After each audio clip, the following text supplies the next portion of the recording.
The pain was a white-hot flash of lightning, but the silence that followed was deafening.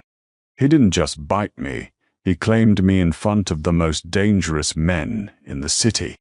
Dominic Russo marked an Omega he barely knew, just to light the match for a bloody war. If you want to survive as an unbonded Omega in Chicago's underworld, you learn to be invisible. You take your suppressants religiously, you keep your eyes down, and you never ever let an alpha know you're afraid. My name is Leo Harrison. For 3 years, I worked as the head bartender at the Obsidian Room, an upscale, neutral ground club on State Street where rival syndicates could drink under a strict, unspoken peace treaty. I was good at my job. I masked my natural scent, a soft mix of vanilla and distressed leather, with sharp, bitter colognes. But invisibility is a fragile illusion, especially when a monster decides he wants to look at you. That monster was Victor Volkov. He ran the Eastern Docks, smuggling everything from weapons to illicit suppressants. Victor had decided a month prior that I was going to be his new pet. He hadn't marked me yet, but he had his enforcers, like Tommy Quinn, sit at my bar every night, suffocating me with their aggressive sour pine pheromones. They were waiting for me to slip up, waiting for my heat to break through my blockers so Victor could swoop in and claim me as damaged goods. I thought Victor was the worst thing that could happen to me. I was completely wrong. It was a Friday night. The club was packed, the bass vibrating through the crystal glasses I was polishing. Tommy Quinn was sitting at the end of the mahogany bar, sneering at me. Then the temperature in the room plummeted. The heavy, suffocating scent of dark roast coffee, ozone, and cold steel rolled through the front doors, so potent it made my knees physically buckle. The music didn't stop, but the conversation died. Dominic Russo had arrived. Dominic was the head of the Russo Syndicate, the old money mafia that controlled the city's western and southern territories. He was a pure-blood alpha, a man spoken about in terrified whispers. He rarely left his fortress in Lake Forest, and he certainly never walked into a club filled with Volkov's men without a small army. Yet here he was, flanked by only 2 quiet, suited men. Dominic's icy blue eyes swept the room, entirely ignoring the bristling Volkov enforcers. He walked directly toward the bar. Toward me. "Bourbon. Neat," Dominic said. His voice was a low rumble that resonated in my chest, triggering a deeply buried instinctual Omega response. My hands shook as I grabbed the bottle of Pappy Van Winkle. I poured the amber liquid, desperate to avoid his gaze. "You're the one Victor wants," Dominic stated. It wasn't a question. I froze, the glass touching the bar top. "I don't belong to anyone, Mr. Russo." "Not yet," he murmured, taking a slow sip of the bourbon. He didn't look at the drink. He looked at the pulse fluttering wildly in my neck. Tommy Quinn pushed himself off his stool, his hand hovering over the bulge in his jacket. "Russo, you're out of bounds. The bartender is Volkov property." Dominic didn't even turn his head. He just smiled, a terrifying, hollow thing. "Is that so?" What happened next was a blur of calculated violence. Dominic moved with terrifying speed. He reached across the polished mahogany, his large, calloused hand gripping the back of my neck. He didn't pull me over the bar, he vaulted it. Before I could scream, before I could push away, he slammed my back against the mirrored shelves behind the counter. Glass shattered around us. His scent enveloped me, drowning out everything else in the room. He tilted my head to the side, exposing my scent gland. "Sorry, little Omega," Dominic whispered into my ear, his breath hot against my skin.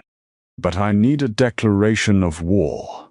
Then his fangs elongated and he sank them deep into my scent gland. The agony was instantaneous, followed immediately by the terrifying, intoxicating rush of the mating bond locking into place. My body arched, a ragged gasp tearing from my throat. I could feel his claim flooding my veins, rewriting my biology in seconds, branding me with the scent of coffee and ozone. Chaos erupted. Someone shouted. A gunshot blew out the pendant lights above the bar. But I was tethered to Dominic, my vision swimming, my body helplessly submitting to the Alpha, who was currently using my flesh to send a message to his greatest enemy. He pulled back, his mouth smeared with my blood. He looked down at me, his eyes entirely black with Alpha dominance. "You're mine now," he ordered, hoisting my limp body over his shoulder as gunfire tore the club apart. I woke up to a biological betrayal. Before I even opened my eyes, my senses were flooded with the heavy, intoxicating scent of dark roast coffee and cold steel. It was my newly bonded Alpha's scent, and to my absolute horror, my rewired brain found it devastatingly comforting. My rational mind screamed that I had been kidnapped by a monster, but the fresh bond humming in my veins urged me to sink deeper into the pillows and wait for my mate's return. I fought the instinct, forcing my eyes open. I was lying in a massive, four-poster bed draped in heavy charcoal gray silk. The room was the size of my entire apartment, resembling a high-security museum exhibit rather than a bedroom. Vaulted ceilings featured intricate plasterwork, but the towering windows were sealed shut behind thick, bulletproof glass and heavy velvet blackout drapes. The dull, rhythmic throbbing in my neck was a constant physical reminder of the permanent scar now resting over my scent gland. The heavy mahogany door clicked open. Dominic stepped into the room. The violent, blood-soaked demon from the club was gone. In his place stood a terrifyingly composed syndicate boss. He wore a crisp white dress shirt with the sleeves rolled up to the elbows, revealing forearms corded with muscle and intricate dark ink that disappeared beneath his collar. He carried a small silver tray holding a crystal glass of water and a single white pill. Painkillers.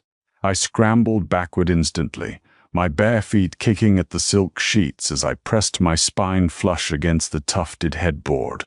A low, threatening growl vibrated deep in Dominic's chest, an involuntary primal alpha reaction to his Omega, displaying fear of him. The sound rattled my ribs. He closed his eyes for a fraction of a second, his jaw clenching as he forced the instinct down, his expression returning to a mask of cold, unreadable stone. "Drink," he commanded, setting the silver tray on the nightstand with a sharp clink. "Go to hell," I spat, pulling the sheet up to my chest, and my voice trembled, betraying my bravado. "You ruined my life. You claimed me in front of Victor Volkov's top lieutenant. Do you have any idea what you've done? Do you know what they'll do to me?" "They will do absolutely nothing to you," Dominic said smoothly, pulling up a heavy leather armchair and sitting beside the bed. His posture was relaxed, legs crossed as if we were discussing the weather. "Because you are currently sitting inside the inner sanctum of the Russo estate. Victor's men cannot even get within 3 miles of this property's perimeter without a sniper putting a hollow-point bullet between their eyes." "Why me?" I demanded, the sheer injustice of it bringing hot tears of frustration to my eyes. "I'm nobody. I'm just a bartender. I have no money, no powerful family to leverage. Why use me?" Dominic leaned forward, resting his elbows on his knees, his piercing blue eyes locking onto mine. "Because in the world of the 5 families, optics are everything. Victor is a creature of immense fragile pride. He spent the last month telling the entire Chicago underground that you were his prize waiting to be plucked. He paraded his restraint, using you as a symbol of his patience and absolute power over his territory." He paused, letting the reality of my previous situation sink in. If I had just shot a few of his men, it would be a standard territorial dispute. But by walking into his neutral ground, taking you in public, marking you and walking out alive, I humiliated him, I showed the commission that Viktor Volkov cannot even protect what he explicitly claims is his. He will be forced to retaliate recklessly, and when he does, the other families won't back him. So I'm just bait, I whispered, the crushing, hollow reality setting in. I'm a human shield to start your little mafia war. You are a catalyst, Dominic corrected, his tone completely detached. And now, by law of our kind, you are my bonded Omega. Your needs will be entirely taken care of. You will have a limitless wardrobe, exceptional food, and unparalleled safety. But make no mistake, Leo, you will not leave this house. You will play the role of the devoted, claimed mate when I have necessary guests. And when the war is over, we will see where you fit. Ugh, das pa. I am not your toy, I snapped, the sheer arrogance of his plan igniting a fire in my chest that burned right through the biological haze of the mating bond. I threw the silk covers off and stood up. My legs wobbled dangerously, the physical toll of the sudden bonding hitting my nervous system. But I locked my knees. You think because you sank your teeth into my neck, I'm just going to roll over and be a good little obedient mafia wife? You picked the wrong Omega to use as a pawn. Dominic stood up slowly, towering over me. The sudden proximity made my breath hitch. The air between us grew thick. The bond practically screamed at me to bare my neck to him, to seek the comforting touch of my alpha. I fought it with every ounce of my willpower, curling my hands into tight fists until my fingernails dug into my palms. You don't have a choice, Leo, he said softly. He reached out, his long fingers lightly tracing the angry, bruised bite mark on my neck. I shivered violently, hating myself for leaning into his touch, even a fraction of an inch. Your biology belongs to me now. It is a leash you cannot break. If you try to run, the bond will shatter your mind before my security detail even reaches the gates. He dropped his hand and turned toward the door, dismissing me as if I were nothing more than an expensive piece of furniture he had acquired for his parlor. I know all about Apex Logistics, I blurted out to his retreating back.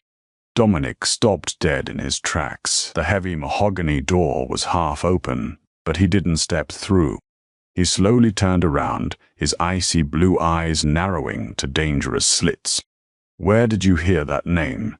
I crossed my arms, fighting to keep my chin high and project a confidence I didn't truly feel. Apex Logistics was Viktor Volkov's primary, most heavily guarded front company, the corporate shell he used to launder tens of millions of dollars a year. It was a secret that people were regularly tortured and killed for simply whispering. I didn't just pour expensive bourbon at the club, Dominic, I said, intentionally using his first name to test the waters and establish equal footing. Before Viktor decided he wanted me in his bed, he hired me to fix his broken books. I'm not just a bartender. I have a master's degree in forensic accounting from Northwestern. I was on the partner track at Deloitte before my idiot brother Charlie racked up $100,000 gambling debt at Victor's underground tables. Dominic took a slow step back into the room, closing the door behind him with a soft click. He didn't say a word, allowing me to continue. I sacrificed my career to save Charlie's life, I explained, my voice steadying as I stepped into my element. I took the bartending job as a cover, and I cooked the ledgers for Apex under a dummy corporation for 2 years to pay off that debt. I built the financial labyrinth Viktor hides behind. I know his routing numbers. I know the encryption keys to his offshore accounts in the Cayman Islands and Switzerland. The silence in the grand bedroom was absolute, heavy with sudden, massive implications. Dominic stared at me, calculating, reassessing the entire landscape of the war he had just started. The cold, dismissive alpha was suddenly gone. He was looking at me not as a pawn, but as a weapon of mass destruction. You're lying, Dominic stated, though his scent spiked sharply with ozone and undeniable intrigue. Victor wouldn't trust an unbonded Omega with his entire financial empire. He didn't trust me. He thought he owned me because of my brother's debt. Test me, I challenged, taking a bold step toward him, entirely ignoring the warning bells in my head. You marked me to start a physical bloody war on the streets, but if you want to actually destroy Victor Volkov, you don't do it with bullets and body bags. You do it by draining his accounts. You made me your shield, Russo. But if you want to win this war without losing half your men, you're going to have to make me your partner. A single father named that would unravel his entire but redundant face. It completely transformed him, and for the first time I saw something genuinely human and fiercely predatory in his eyes. Well, Leo, Dominic murmured, stepping dangerously close. He reached out, his large hand gripping my hip with a possessive firmness that sent a jolt of electricity straight down my spine. It seems my little toy has quite a set of teeth of his own. The transition from captive Omega to the Syndicate's most lethal weapon happened in the span of 72 hours. Dominic didn't just give me a laptop. He gave me the entire west wing of the Russo estate, transforming a historic mahogany library into a state-of-the-art server room. I demanded a secure VPN protocol, dual encrypted monitors, and direct access to the dark web financial routing systems. He provided it all without a single question. For the first time in my life, I wasn't hiding. I was hunting. Working with Dominic, however, was a daily exercise in biological torture. The mating bond was still raw, a pulsing invisible wire connecting us.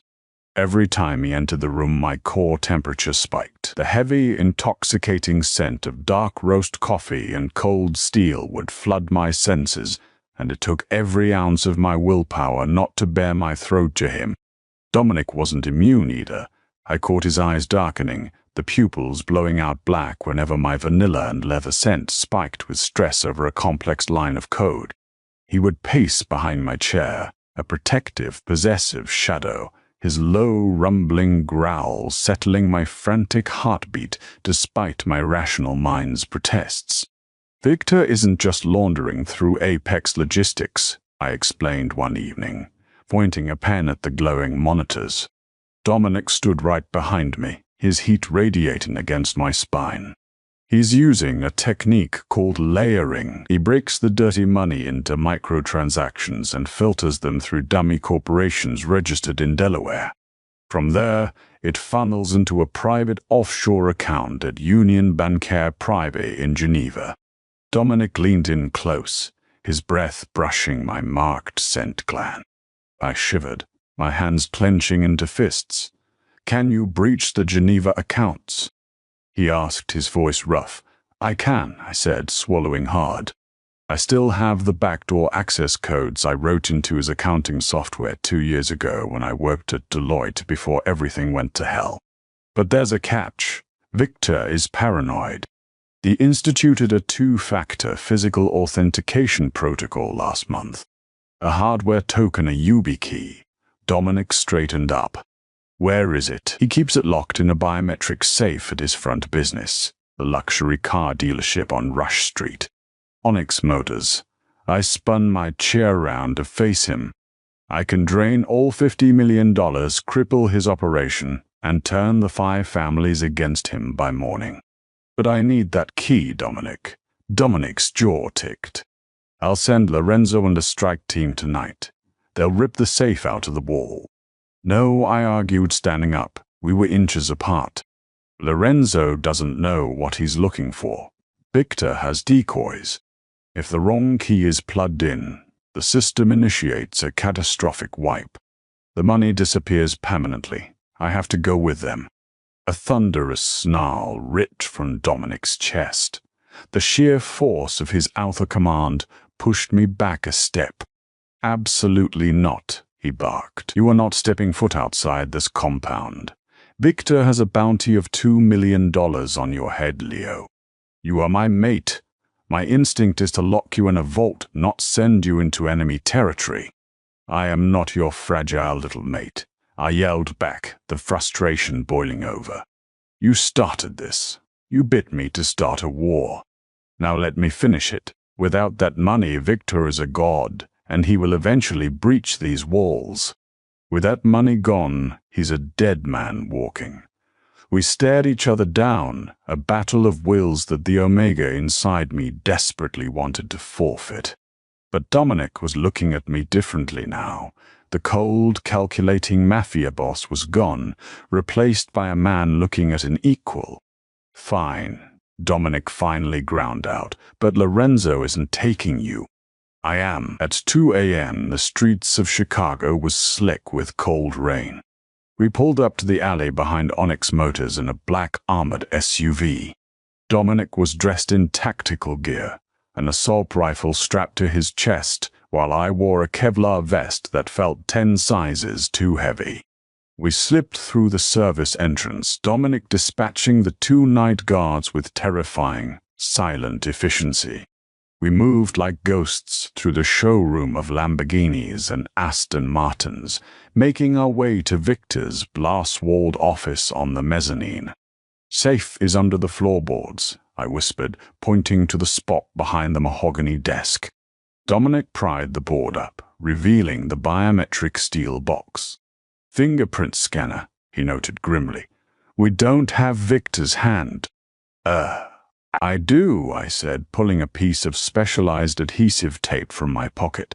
He used to slam his hand down on my bar every night to intimidate me. I lifted his print a week before you took me. Dominic paused, staring at me with a mixture of shock and dark pride. You brilliant, devious creature. I applied the print to the scanner. The light flashed green. The safe clicked open. Inside, nestled on black velvet, was the small black USB token. Got it, I breathed, snatching it up. Suddenly, the glass walls of the office shattered into a million pieces. Gunfire erupted from the showroom floor. The trap had been sprung. Get down, Dominic roared, tackling me to the floor as a barrage of bullets shredded the desk above us. Well, well, well. A voice echoed over the PA system. It was Tommy Quinn. Victor figured the little Omega rat would eventually come sniffing for the cheese. Boss sends his regards, Russo. We have a mole, Dominic grunted, pulling a sidearm and firing blindly over the desk. Someone tipped them off. Panic clawed at my throat. We were pinned down, outnumbered, and the only way out was through a dozen heavily armed enforcers. Leo, Dominic said, grabbing my face, his thumb smearing a cut on my cheek. His scent flared, not with anger but with sheer desperate protection. When I move, you run for the service stairs. Do not look back. Do not stop until you are in the SUV. I'm not leaving you. I screamed over the gunfire. You are my mate. He roared, his eyes flashing violent gold. Your life is the only thing that matters to me. Now run. Dominic vaulted over the ruined desk, drawing the fire entirely onto himself. It was a suicide move. He was the shield now. I didn't run for the stairs. I couldn't. The bond tethering me to Dominic flared with such agonizing intensity that moving away from him felt like ripping my own heart out. Instead of fleeing, I crawled toward the electrical panel I had spotted near the office door. If I had learned anything working at the Obsidian Room, it was how to plunge a room into darkness. I ripped the metal cover off, grabbed a heavy brass paperweight that had fallen from the desk, and smashed it directly into the main breakers. The entire dealership plunged into pitch blackness. The gunfire stopped for a fraction of a second, a moment of pure confusion. That was all Dominic needed. With his night vision tactical scope, the dark was his domain. I listened trembling as the sickening sounds of hand-to-hand combat and silenced gunshots echoed through the showroom. Minutes stretched into eternity. The heavy scent of blood began to mix with the acrid smell of gunpowder. Then, silence. Leo. Dominic's voice was ragged. I scrambled out from behind the desk, fumbling for my phone flashlight. The beam cut through the dark, illuminating Dominic. He was leaning heavily against a bullet-riddled Porsche, clutching his side. Dark blood was seeping through his fingers. "You're hit," I choked out, rushing to him. My hands shook as I pressed them over his to stem the bleeding. The Omega instinct to heal and comfort my Alpha was overwhelming, bringing tears to my eyes. "I told you to run," he coughed, his hand coming up to weakly grip my neck, thumb resting over the bite mark. "I'm terrible at taking orders," I whispered, helping him stand. "We need to go, now." I practically carried him to the SUV. Lorenzo was waiting, his eyes widening at the sight of his boss bleeding out.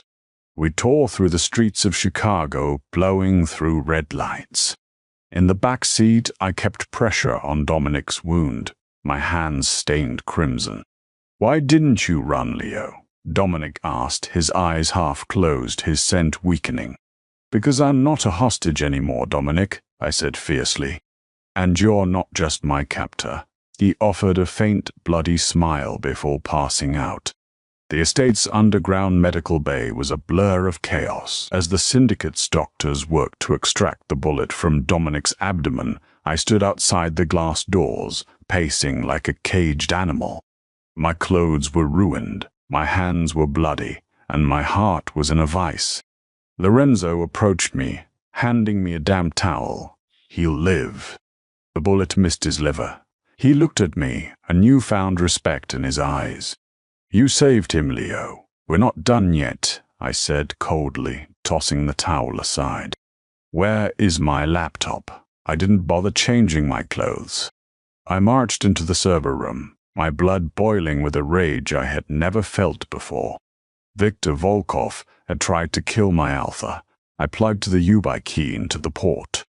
The prompt for the Swiss bank account flashed on the screen. My fingers flew across the keyboard, bypassing the secondary firewalls with the backdoor access I had built years ago.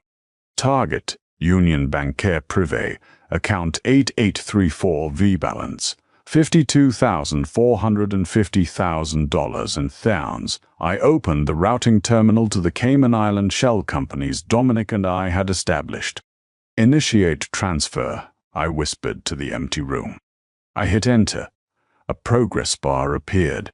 10%, 30%, 60%. The silence in the room was deafening. I watched as Victor's entire life, his power, his leverage over the city, slowly drained away into the digital ether. 100%. Transfer complete. Balance, $0. I slumped back in the chair, a ragged breath escaping my lungs. It was over. An hour later, my burner phone rang. The call ID was blocked, but I knew who it was. I answered it, putting it on speaker. "Russo." Victor Volkov's voice snarled through the speaker, vibrating with unfiltered panic. "I don't know how you did it, but you're a dead man. I have 100 men ready to march on your estate right now." "Dominic is resting," I said smoothly, leaning back in my chair. Dead silence on the other end. "Leo?" Victor asked, his voice dropping in disbelief. You did this. I told you a year ago your accounting software had vulnerabilities, Victor," I replied, my voice dripping with ice. "You told me to shut up and pour the drinks. Well, the drinks are on me tonight. Your accounts are empty. Apex Logistics is bankrupt. And Lorenzo just forwarded your ledger to the IRS and the FBI. "You little bitch," Victor breathed. Your men fight for money," I interrupted. "Money you no longer have." I just sent a mass text to the heads of the 5 families. I showed them your zeroed-out accounts. You're broke, Victor. And in this world, a broke boss is a dead boss. Run. I hung up the phone and snapped it in half. The next morning, the news reported that Victor Volkov had been found dead in his office, betrayed by his own unpaid lieutenants. The eastern docks were left leaderless, and by noon, the Russo syndicate had moved in to claim the territory. The war hadn't just been won, It had been a total annihilation. I walked into the medical wing. Dominic was awake, sitting up against the pillows, bandages wrapping his torso. He looked tired, but the moment I entered, his eyes locked onto me, his scent blooming with warmth, pride, and an overwhelming, possessive love. "I heard the news," Dominic said softly. I walked over and sat on the edge of the bed. I didn't pull away when he reached out, his large, warm hand cupping my cheek. "Victor is gone," I confirmed. "The city is yours." "Ours," Dominic corrected, his thumb brushing my lower lip. "You didn't just survive my world, Leo. You conquered it. You aren't my shield anymore. What am I then?" I asked, my heart hammering against my ribs, the mating bond singing in perfect harmony with my own desires. Dominic pulled me down, his lips brushing against mine in a kiss that tasted of promises and absolute power. "You are my equal," he murmured against my mouth, "my consigliere, my mate." I leaned into him, burying my face in his neck, breathing in the scent of coffee and ozone. I had been dragged into the darkness against my will, marked as a pawn to start a war. But standing in the ashes of that war, I realized I hadn't just survived the fire. I had become the flame. Did Leo make the right choice, staying with the dangerous alpha who kidnapped him, or should he have taken the money and run? Drop your thoughts in the comments below.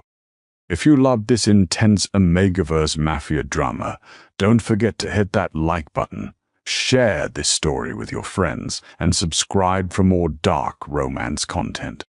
Ring the notification bell so you never miss an upload. See you next time.